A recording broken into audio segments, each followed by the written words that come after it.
사랑의 주님, 할렐루야 성가대 찬양을 통해 돌같이 굳어 있었던 우리의 마음이 주님의 은혜로 부드럽게 풀리고 또한 어루만져 주심에 감사를 드립니다. 주의 말씀 들을 때 우리의 주린 영혼이 하늘의 만나로 만족함을 느끼며 충만케 하여 주시옵소서. 하나님께서 들려주시는 은혜와 사랑의 음성을 듣게 하시고 그 부르심에 따라가는 주의 합당한 자녀가 되게 하여 주옵소서. 예수 그리스도의 이름으로 기도합니다. 아멘. 할렐루야. 네, 예배로 나온 우리 모든 성도님들께 주님의 은혜 또 평화가 함께 하기를 축복합니다. 오늘 우리가 성경 말씀 사무엘상 22장의 말씀을 읽었습니다. 이 말씀을 읽으면서 뭔가 좀 이상하다라고 생각하지 않으시는 분들은 큰일 난 겁니다. 아시죠? 지난 주일하고 본문이 똑같습니다. 지난 주일 우리가 사울 왕을 피해 도망쳤던 다윗의 광야 인생에 관해서 말씀을 함께 나눴습니다. 이를 통해서 우리가 인생을 살아가면서 만나게 되는 수많은 그 광야의 길, 그 광야의 의미에 대해서 살펴봤고요. 인생의 광야를 만났을 때 가장 먼저 무엇을 해야 하는가, 어떤 선택을 할 것인가에 대해서도 함께 살펴보았습니다.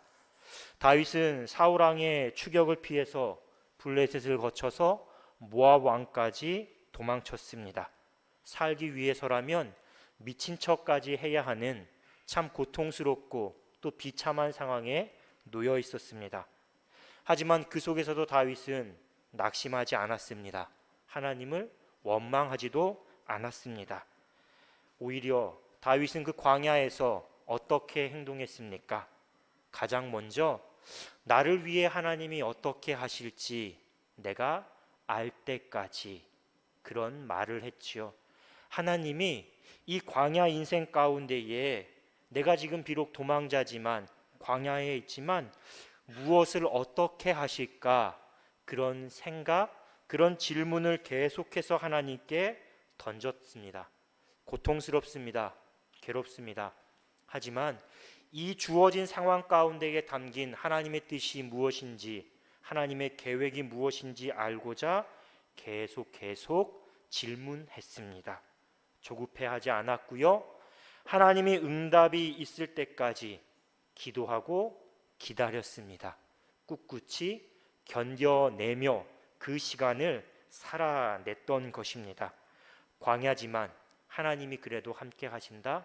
언젠가 하나님의 때가 되면 분명 가장 좋은 길로 나를 인도해 주실 것이다 믿고 소망했기 때문입니다.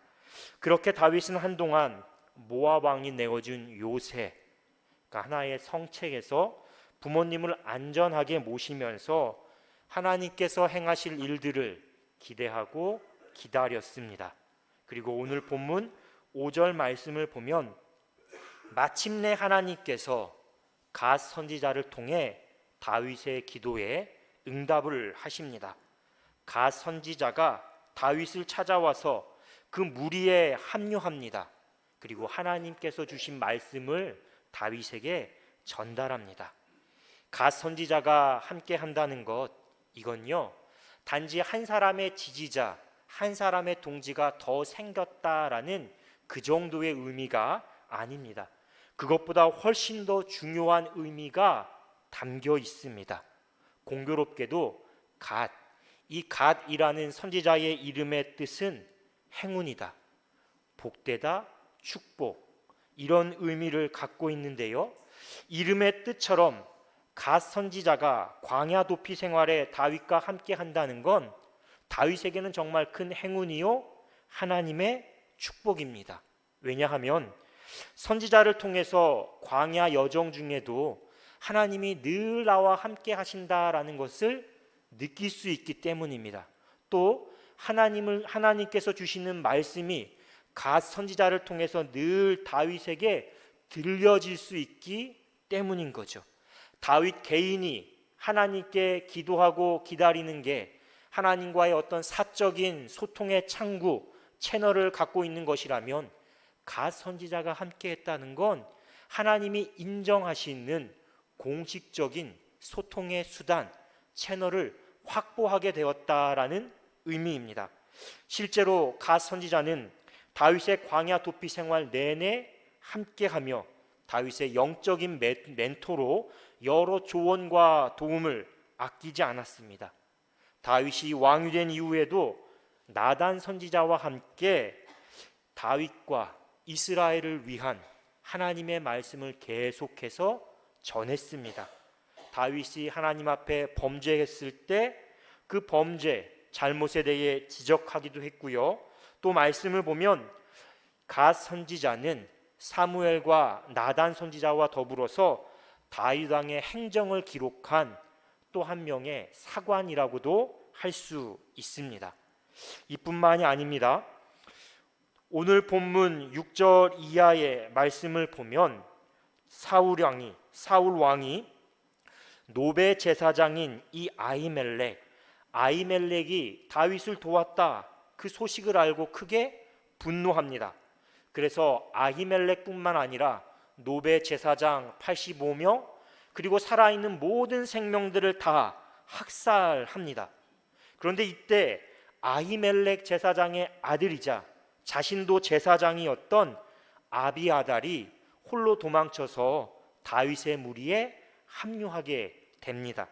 그러니까 갓 선지자에 더해서 제사장 아비아달까지 다윗과 함께하는 것인데요. 특별히 아비아달이 도망쳐 나올 때 대제사장의 옷인 에봇을 가지고 왔다고 합니다. 에봇, 이 가슴 흉패에는 중요한 일을 앞두고 하나님의 뜻을 물을 수 있는 돌멩이 2개, 우림과 둠빔이 있었는데요. 다윗이 이 우림과 둠빔, 하나님의 어떤 가르침, 하나님의 임재를 늘 동행하는 큰 축복을 받게 되었다라는 뜻입니다. 그래서 사무엘상 23장, 오늘 보면 바로 다음 장을 보면 이스라엘의 성읍이었던 그일라라는 땅이 블레셋의 공격을 받아서 큰 어려움에 처하게 됩니다. 그때 다윗이 아비아달이 가져온 이 에봇 속에 있는 우림과 둠빔을 사용합니다. 하나님께, 하나님, 제가 그일라 땅을 도와줘야 합니까? 아니면 여기 그대로 멈춰서야 합니까? 묻는 것이죠. 그때 하나님이 도와줘라 라고 분명하게 말씀하셨고, 다윗이 군사들과 함께 나가서 싸워 블레셋의 승리를 거둡니다. 이처럼 하나님은 다윗이 기다렸을 때, 기도했을 때 선지자 갓을 통해서 제사장 아비아달의 합류를 통해서 분명하게 다윗에게 응답하셨습니다. 사랑하는 성도 여러분, 이처럼 하나님은 우리의 간절한 기도, 우리의 간절한 기다림에 반드시 응답하시는 분이십니다. 중요한 건 우리가 하나님의 응답을 잘 분별하고 따르는 것입니다. 안타깝게도요, 교회 주위를 둘러보면 분명 열심히 기도합니다. 하나님 도와주십시오. 하나님의 뜻이 무엇입니까? 하나님께 묻습니다. 하지만 정작 하나님의 응답이 무엇인지를 잘 분별하지 못해서 답답해 하시는 분들을, 호소하시는 분들을 만날 때가 있습니다. 아니, 김 집사는 하나님께 기도했더니 이런 응답 받았다는데, 최 권사는 받았다는데 왜 내 기도에는 하나님 아무 말씀도 하지 않으십니까? 그렇게 혼자 괴로워하는 것이죠. 그러다가 하나님이 내 기도에는 응답하지 않으신다, 실망합니다. 결국 기도에 대한 의욕마저도 점점 잃어버리는 경우가 우리 가운데에 있다라는 사실입니다. 하나님은 우리 기도에 크게 3가지 방법을 통해 응답하십니다. 잘 기억해 두시기 바랍니다. 첫째는 하나님은 말씀을 통해 응답하십니다. 말씀을 통해서 시편 119편 105절 말씀에 이렇게 말씀하시죠. 주의 말씀은 내 발의 등이요 내 길의 빛이니이다. 시편 기자의 고백인데요, 하나님의 말씀에는 우리가 어디로 가야 할지, 무엇을 해야 할지, 구원을 향해 나아가는 우리에게 꼭 필요한 하늘의 지혜가 담겨 있습니다. 그리고 하나님의 말씀은 우리가 하나님의 사람으로 온전하게 살아낼 수 있는, 또 선한 일을 행할 수 있는 능력을 계속해서 우리에게 부어주십니다. 그것이 바로 하나님의 말씀입니다. 이처럼 하나님 말씀에는 복잡하고 다양한 상황 속에서 우리가 어떤 선택을 해야 할지에 대한 사실상 거의 모든 대답, 하나님의 응답이 담겨 있다라고 해도 과언이 아닙니다. 그래서 우리는 간절하게 하나님의 응답을 기도해야 하지만 그 기도와 더불어서 꼭 말씀을 함께 묵상해야 합니다. 일상의 기도에서도 기도와 말씀 묵상을 함께 해야 하지만요, 인생의 광야를 만나서 내가 작정하고 간절하게 하나님께 기도할 때는 더더욱 기도와 더불어 말씀 묵상을 병행해야 합니다. 기도만 열심히 하는 게 종이지도 한 장 들고 초행길을 나서는 거라면 기도도 열심히 하고 말씀도 열심히 묵상한다라는 건 내비게이션에 어디로 가야 할지 목적지를 분명하게 입력하고 출발하는 것과 똑같습니다. 그만큼 빠릅니다. 신속합니다. 그만큼 정확합니다. 하나님, 내가 어디로 가야 할지, 무엇을 해야 할지 분명하게 가르쳐 주십시오. 그 물음에 하나님은 말씀으로 응답하십니다.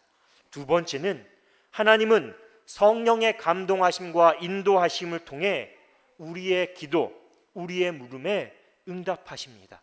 성령의 감동이라는 건 본래 이 말의 뜻은 하나님의 숨결, 하나님의 호흡이라는 뜻입니다. 하나님께서 후하고 숨을 내쉬는데 그 숨결이 우리의 삶 안에, 우리의 심령 안에 살그머니 들어오게 된 것, 그게 바로 하나님의 감동, 성령의 감동이라는 말의 뜻입니다. 성령께서 주시는 생각, 성령께서 우리 가운데에 주시는 느낌이 성령의 감동입니다. 중요한 건 내가 생각하고 내가 느끼는 느낌이 아니라 하나님이 주시는 생각과 느낌이라는 점입니다. 그래서 성령의 감동이라는 표현보다는 하나님의 영감, 영적인 감동이라는 표현이 더 적절한 표현인데요, 성령 하나님은 우리 안에 거하십니다. 또 우리 안에 거하시는 것뿐만이 아니라 우리 안에서 계속해서 우리로 하여금 하나님의 일을 하게 하십니다. 첫째는 하나님께서 기뻐하시는 일이 무엇인지를 생각하게 하십니다.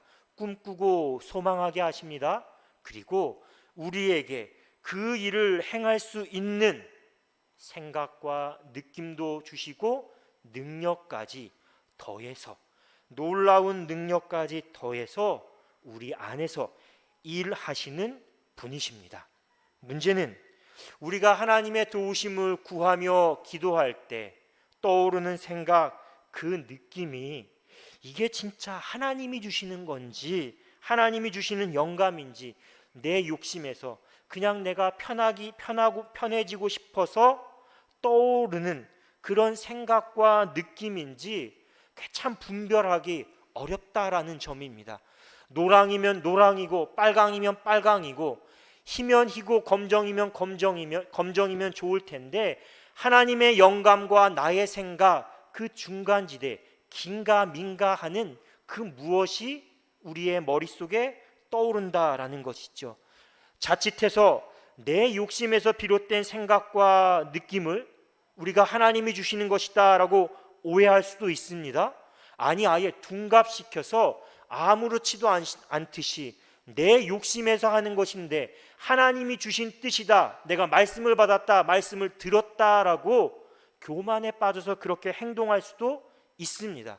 그러니 하나님이 주시는 영감인지 분별하는 것, 이게 간단한 문제가 아닙니다. 아주 우리가 지나칠 수 있는 문제가 아닙니다. 그래서 이게 하나님의 영감인지 내 욕심에서 비롯된 것인지 혼란스러울 때, 민가할 때 우리가 어떻게 해야 할까요? 그때도 역시나 우리가 해야 할 일은 분명합니다. 서두르지 말고 다시 기도해야 합니다.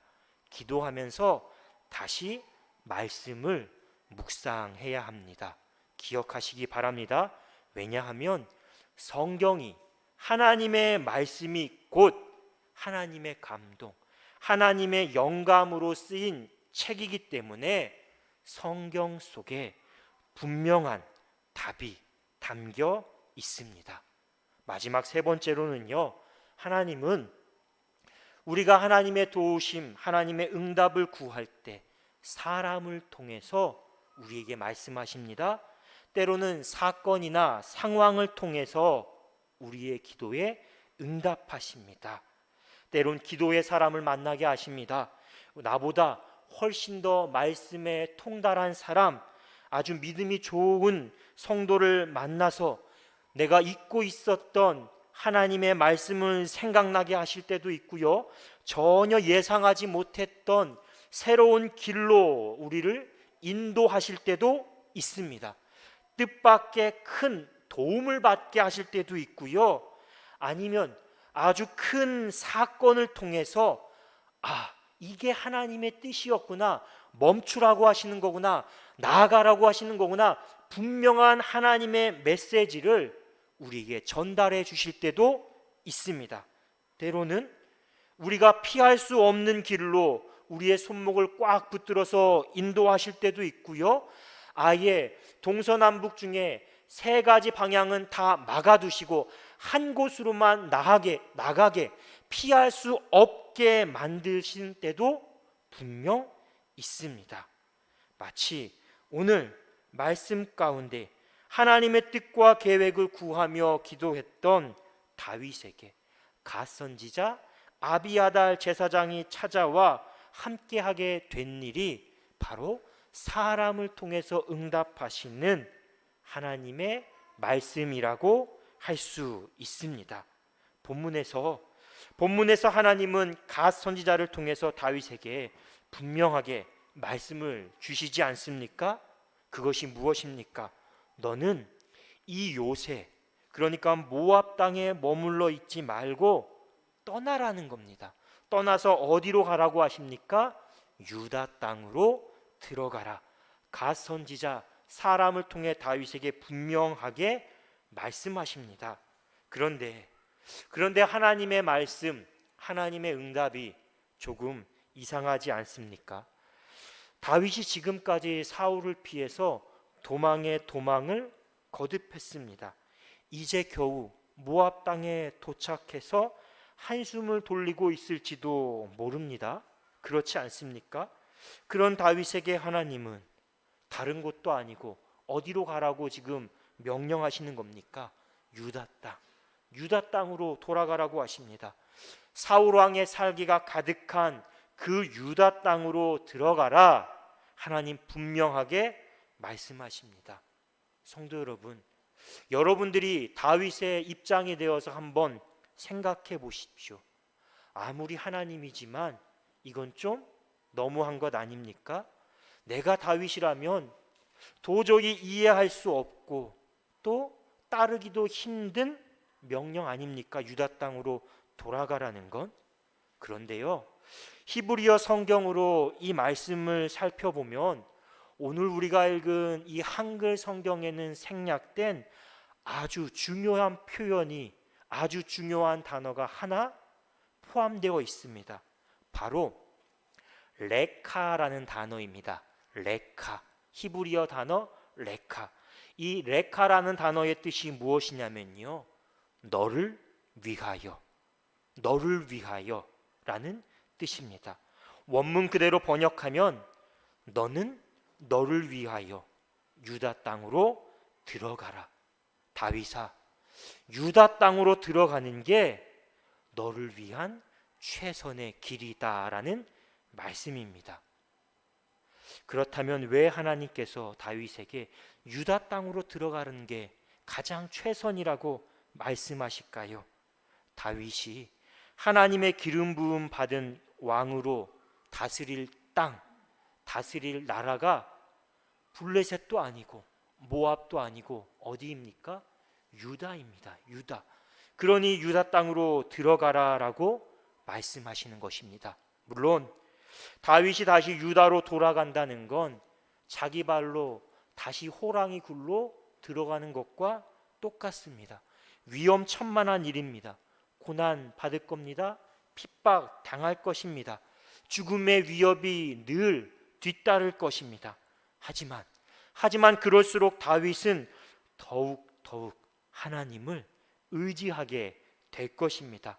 그 과정을 통해서 사울의 불순종과 악행을 따르지 않고 이스라엘을 하나님의 나라로 세워가는 왕, 그 왕이 되기 위한 연단을 하나씩 받게 될 것입니다. 또한 다윗이 유다로 돌아가지 않고 계속 모압에 머문다면 훗날 다윗이 유다의 왕, 이스라엘의 왕 위에 오른다고 해도 백성들의 지지와 인정을 받지 못할 수도 있습니다. 백성들이 이렇게 말할지도 모릅니다. 당신은 우리가 사울왕 아래서 고난당할 때, 어려움 겪을 때 대체 뭐하고 있었습니까? 당신 부모님, 당신 가족, 당신 사람들하고 안전하게 이방 나라 밑에서 피하지 않았습니까? 그렇게 백성들이 다윗을 인정하지 않을 수 있다라는 것입니다. 그래서 유다로 다시 돌아가는 일이 힘듭니다. 고통스럽습니다. 하지만 지금 다윗에게 꼭 필요한 일, 다윗을 위한 최선의 길임은 분명합니다. 더욱이 하나님의 말씀을 따라 다윗이 간 곳이 어디라고 합니까? 헤렛 수풀입니다. 헤렛 수풀은 나무가 울창한 곳, 나무가 우거진 숲입니다. 집이 아닌 이상 고생하는 건 똑같습니다. 그래도 다윗과 400명의 부하들이 은거지로 삼기에 이 헤렛 수풀은 아주 적당한 곳입니다. 몸을 피할 수 있는 곳이죠. 또한 지도를 한번 보십시오. 한번 지도를 띄워주시겠습니까?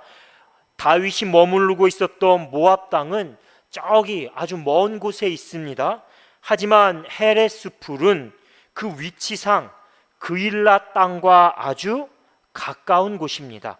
모압을 떠나서 다윗이 헤렛 수풀에 머물렀기 때문에 다윗은 블레셋 군대가 그일라를 공격했다, 그 소식을 듣고 즉각적으로 대응할 수 있었던 겁니다. 그리고 다윗이 그일라 땅을 도왔을 때, 구원했을 때, 이 사건을 계기로 해서 다윗은 아주 본격적으로 사울을 대신한 하나님의 기름 부은 왕, 이스라엘의 구원자로서의 역할을 시작하게 됩니다.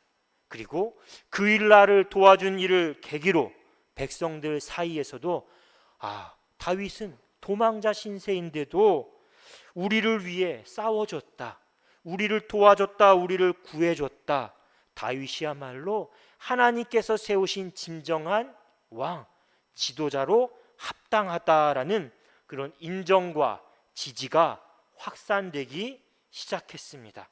이렇게 보면요, 다윗의 모든 광야 여정은 다윗을 이스라엘의 왕으로 세워가기 위한 하나님의 경륜입니다. 하나님의 경륜입니다. 기도하며 하나님의 뜻을 기다린 다윗에게 갓 선지자를 보내주시고 유다로 돌아가라, 이 말씀을 주신 일도 다윗을 준비된 왕으로 세우기 위한 하나님의 열심입니다. 하나님의 열심. 사랑하는 성도 여러분, 때때로 하나님은 다윗에게 유다로 돌아가라 라고 말씀하신 것처럼 우리가 기대한 것과 아주 정반대로 응답하실 때가 있습니다. 일반적인 상식으로도 이해하기 힘든 말씀을 하실 때가 분명 있습니다. 하지만 그때라도, 그 순간에도 우리는 하나님의 생각이, 하나님의 열심이 우리를 위한 최고의 선택임을 믿으시기를 주님의 이름으로 축복합니다. 하나님의 어리석음이 사람의 지혜보다 더 지혜롭다고 하지 않습니까? 하나님의 연약함이 사람의 강함보다 더 강하다라고 합니다. 그러므로 하나님의 응답과 하나님의 열심 앞에 내 뜻, 내 열심을 앞세우면서 고집부리지 마시기를 바랍니다. 혹여라도 하나님, 제 생각에는 이게 맞아요, 이게 맞습니다, 이게 더 나은 선택입니다 라고 말씀하지 마십시오. 하나님이 무슨 말씀하시는지 제가 다 알아요, 다 이해해요. 그런데 그건 불가능합니다. 그렇게 했다가는 큰일 날지도 모릅니다. 그렇게 말씀하지 마시기 바랍니다. 하나님은요, 우리의 삶의 역사 가운데에 하나님의 뜻을 나타내시고 하나님의 영광을 높이고자 하실 때 절대 우리로서는 할 수 없고 불가능하다라고 생각하는 일, 우리가 하고 싶지도 않은 그 일들을 통해서 역사하시는 분입니다. 그 일들을 통해서 하나님은 하나님의 하나님 되심, 하나님의 능력을 나타내시고 우리로 하여금 영광 받기를 원하시기 때문입니다. 그래서 우리가 하나님의 응답과 하나님의 열심 앞에 취해야 할 행동은, 우리의 열심은 딱 한 가지밖에 없습니다. 따라하시기 바랍니다. 순종입니다. 순종. 전 세계적으로 사랑을 받는 우리 기독교의 고전 중에 오스왈드 챔버스 목사님이 쓴 주님은 나의 최고봉이라는 책이 있습니다. 세계적으로 널리 읽혀진 책인데요, 책의 내용 중에 순종과 관련된 은혜로운 문장이 있습니다. 책에서 이 오스왈드 챔버스 목사님은 순종에 대해서 이렇게 말합니다. 하나님의 모든 계시는 우리의 순종에 의해 열릴 때까지 봉해져 있습니다. 당신은 철학이나 사고를 통해 그 계시들을 열 수 없습니다. 하나님의 진리는 노심초사한다고 역사하는 것이 아니라 그 안에 빠져들어갈 때 우리 안에서 역사합니다. 하나님의 진리를 참으로 알 수 있는 유일한 길은 내 힘으로 찾는 것을 멈추고 거듭나는 것입니다. 주님께서 당신에게 보여주시는 것들을 순종하십시오. 그러면 즉시 다음 것이 열릴 것입니다. 스스로 지혜롭고 슬기로운 자가 되는 것을 조심하십시오. 책의 내용처럼요, 하나님의 계시, 다시 말하면 우리를 위한 하나님의 뜻과 은혜는 무엇을 통해서만 열린다고 합니까? 경험할 수 있습니까? 순종을 통해서 열리고 경험할 수 있습니다. 그런데 우리가 하나님께서 말씀을 통해 성령의 감동과 때로는 사람과 사건을 통해 응답하실 때 우리에게 말씀을 주셨는데도 머뭇거리고 있다면, 순종하지 않는다면 어떻게 하겠습니까?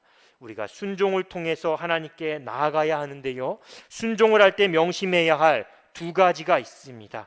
첫 번째는요, 전적인 순종, 온전한 순종을 해야 합니다. 순도 100% 휘발유에요, 물 5%, 물 10% 섞는다고 괜찮아 하는 게 아닙니다.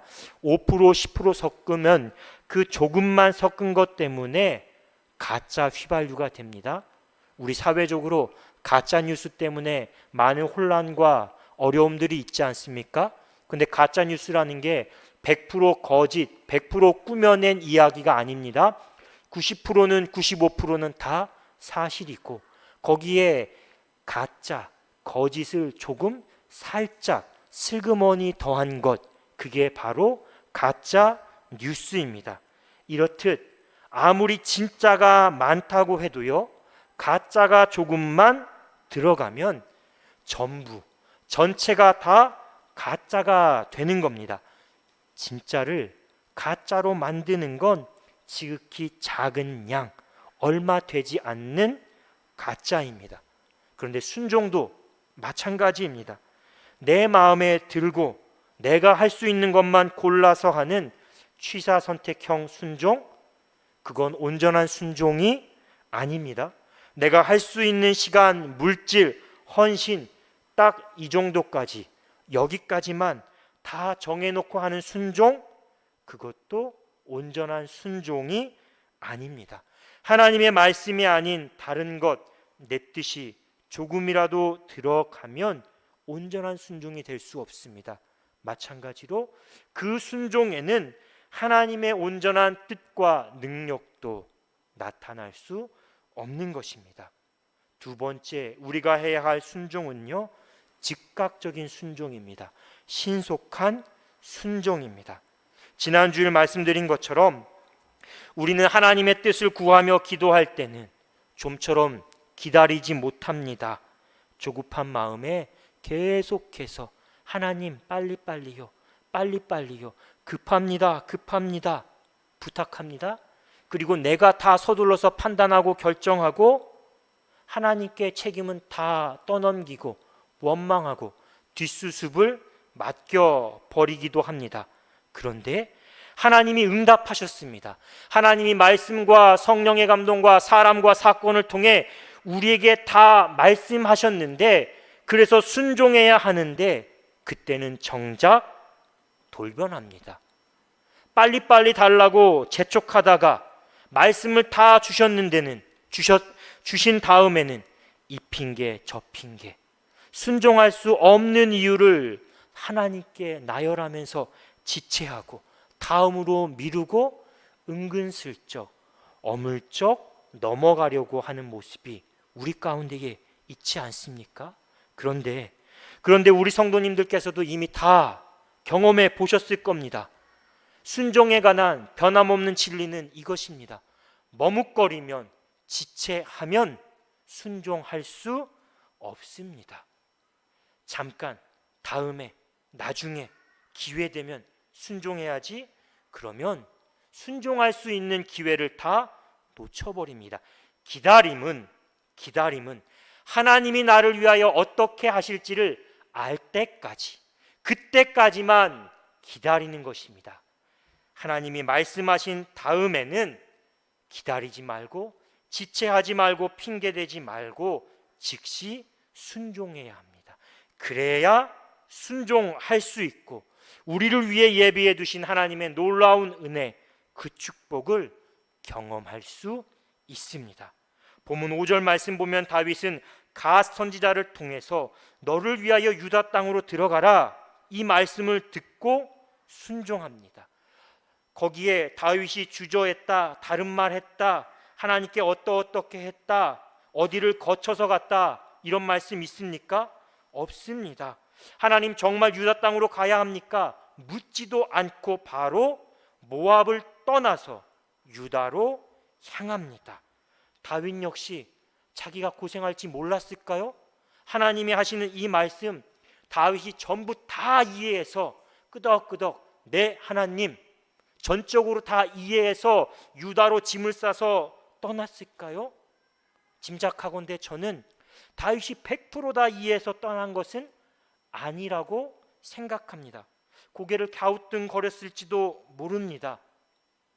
하지만 그것이 나를 위한 하나님의 최선, 하나님의 열심이라는 것을 믿었기 때문에 짐을 싸서 떠난 것이죠. 순종한 것입니다. 그리고 나 혼자 가는 게 아니라 하나님이 나와 함께 하시고 내 길을 인도해 주신다라고 믿었기 때문에 즉각적으로 순종하며 하나님께 응답할 수 있었던 겁니다. 사랑하는 성도 여러분, 이제 말씀을 마치겠습니다. 인생의 광야길을 걸을 때 다윗처럼 하나님이 나를 위해 어떻게 하실지 그때까지, 그걸 알 때까지 하나님의 뜻을 묻고 기도하면서 기다리십시오.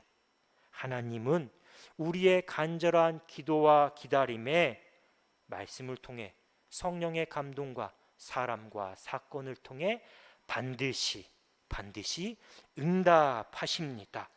그때 하나님의 응답을 잘 분별할 수 있도록 우리 영혼의 주파수를 항상 하나님께 고정하시며 살아가시기 바랍니다. 설령 하나님의 응답이 우리가 기대한 것, 세상이 말하고 가라고 하는 길과는 다를지도 모릅니다. 하지만 그 길이 우리를 향한, 나를 위한 하나님의 최선이요 하나님의 열심이라는 사실을 믿으시고 온전히 순종하시고 즉각적으로 순종하시기를 주님의 이름으로 축복합니다. 그 믿음과 그 순종으로 인생의 광야를 만났을지라도 하나님의 더 큰 은혜, 특별한 은혜를 경험하는 저와 우리 모두가 되기를 주님의 이름으로 축원합니다. 주신 말씀 묵상하며 잠시 침묵으로 기도하겠습니다.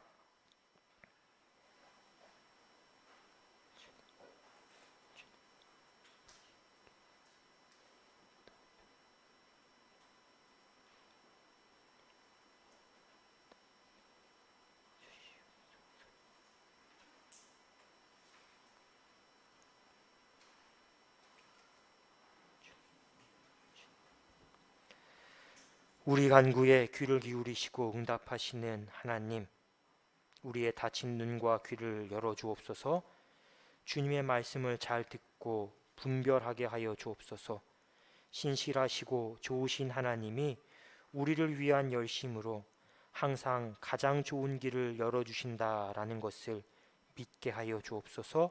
순종하게 하여 주시옵소서. 주님의 인도하심 따라 약속된 은혜와 축복을 향해 걸어가는 저희 모두가 되게 하여 주옵소서. 예수 그리스도의 이름으로 기도합니다. 아멘.